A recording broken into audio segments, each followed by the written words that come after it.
پاکستان اور کشمیر.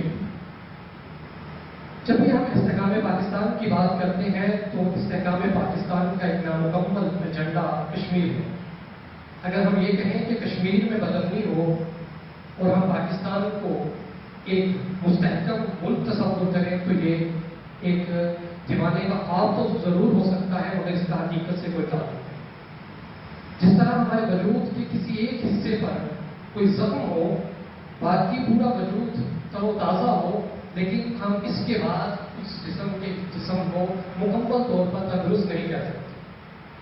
اب موجودہ صورتحال ہم حضرات کے سامنے ہے کہ کشمیر میں تقریباً 40 دن کا وقت گزر چکا ہے اور ایک جیل کی سی کیفیت ہے اور یہ سلسلہ مسلسل جاری ہے. اور جب تک کشمیر کے حالات بہتر نہیں ہوتے ہم پاکستان کے مستحکم ہونے کا دعویٰ نہیں کر سکتے. یہ الگ بات ہے کہ آج قوم پہلے سے زیادہ متحد ہے, لوگ پہلے سے زیادہ کشمیریوں کے ساتھ کھڑے ہیں. اب سوچنے کی بات یہ ہے کہ آیا 70 سال کا یہ ایشو آج اتنی شدت کیوں اختیار کر گیا. کشمیر میں انڈیا نے 370 اور 35A کو ختم کیا جس کے بعد کشمیر کا ایک مقبوضہ حیثیت کا تشخص ختم ہوا اور آج کشمیر انڈیا کے قانون کے مطابق انڈیا کا حصہ ہے, یعنی اس کا ایک صوبہ ہے, اس کی ایک ریاست ہے, اس کا ایک ٹیریٹری یونٹ ہے. اب اس کے ساتھ ہی پاکستان کا وہ جو دعویٰ تھا کہ پاکستان کا حصہ ہے کشمیر وہ ذرا کمزور پڑ گیا کیونکہ آج تک 70 سال انڈیا بھی یہ بات ایڈمٹ کر رہا تھا کہ مقبوضہ کشمیر انڈیا کا حصہ نہیں ہے بلکہ ایک مقبوضہ جگہ ہے جس کا اقوام متحدہ کی قراردادوں کے مطابق حل ضروری ہے. لیکن انڈیا نے 70 سال میں یہ قدم آج اٹھایا. سوال یہ ہے کہ آج ہی کیوں اٹھایا؟ کیونکہ ہمارے ملک کی کمزور معیشت ایک بڑی وجہ ہے. ملک میں موجود ابھی جو سیاسی خدشات ہے یہ بھی ایک بہت اہم وجہ ہے. اس کے ساتھ ساتھ ہمارے کچھ آپس کے ایسے اختلافات ہیں جن کو مد نظر رکھتے ہوئے انڈین گورنمنٹ کو یہ حوصلہ ہوا وہ اتنا بڑا قدم ایک دم سے اٹھا کے اور پھر ہمارا رد عمل بھی ان کو شاید اندازہ تھا کہ ایسا ہوگا. اب دنیا کے کسی بھی خطے کو دیکھ لیں کہ اگر وہاں پہ امن یا آزادی آئی ہے اس کے پیچھے بیانات, تقاریر یا احتجاج ہرگز نہیں.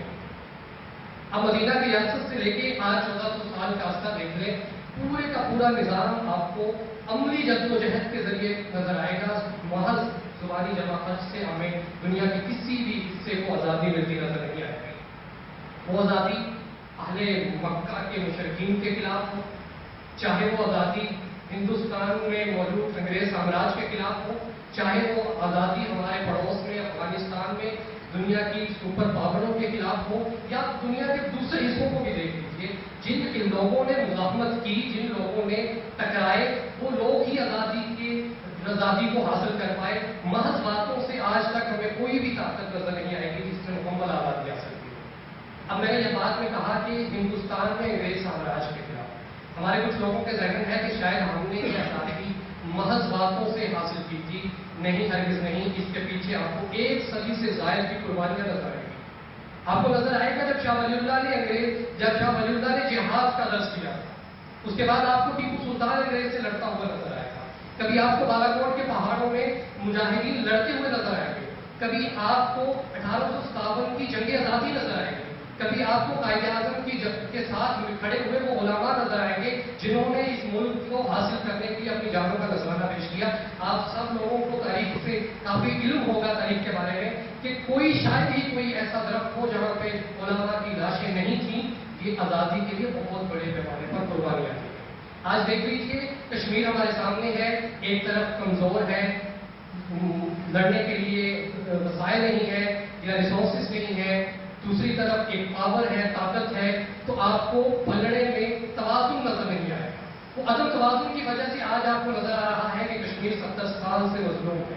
آپ کو نظر آئے گا کہ عدم توازن کی وجہ سے فلسطین آج تک مظلوم ہے. آپ کو نظر آئے گا چیچنیا بوسنیا آج تک مظلوم ہے. لیکن آپ کو ایک مثال ایسی ضرور ملے گی کہ مظلوم جدوجہد کے بعد آج آزادی کے قریب بھی ہے. جی ہاں, میں بات کر رہا ہوں افغانستان کی.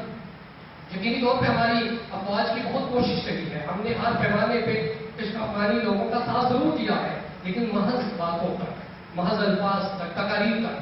آج سے 70 سال مزید بھی گزر جائیں، اگر ہم اسی طرح مظفر آباد میں احتجاج کریں یا ملک کے کونے کونے میں احتجاج کریں، ہم اپنے لوگوں کو موبلائز تو ضرور کر سکتے ہیں، لیکن آزادی کو حاصل کرنا ناممکن ہے۔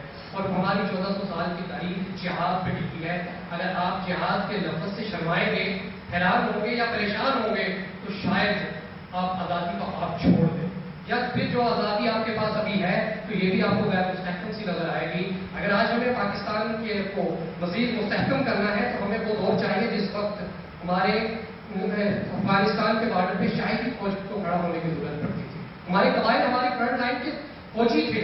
وہ دور تھا جب کشمیری لوگ ہم فرنٹ لائن پہ کھڑے ہو کے انڈیا کا مقابلہ کرتے تھے، ہماری فوج کو کبھی بھی فرنٹ پہ آ کے لڑنے کی ضرورت نہیں پڑتی تھی۔ آج کچھ عرصے سے ہم سے کچھ ایسی غلطیاں ہوئی جس کی وجہ سے ہم بیک فوٹ پہ آ گئے۔ انڈیا میں RSS کو جہادی طرز پہ لانچ کیا گیا، اس کی تربیت کی گئی۔ آج RSS کشمیر کے اندر لوگوں کو مذہبی بنیاد پہ شہید کر رہے ہیں۔ انڈیا کے اندر بھی مسلمانوں کے ساتھ زیادتی ہو رہی ہے۔ ہمیں بھی چاہیے ہم اپنے لوگوں کا کی توجہ اب پھر اسی 80 کی دہائی کی طرف لے کے جائیں جب ہم نے